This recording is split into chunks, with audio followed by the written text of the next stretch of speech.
Welcome to Samba Samba. Enjoy the video.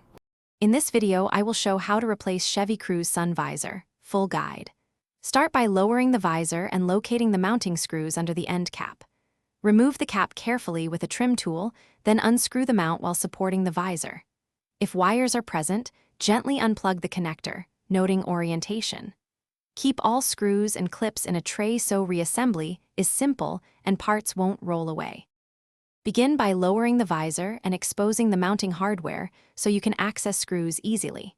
Pry off the plastic end cap with a trim tool or flat screwdriver to reveal screws.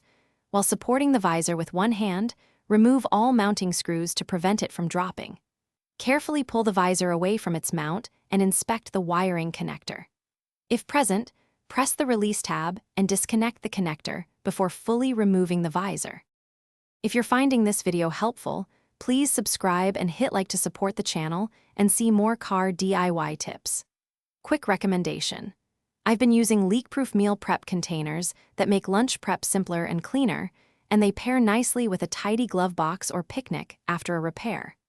Check the description below for the product link and other deals so you can grab them too, and now let's get back to the video.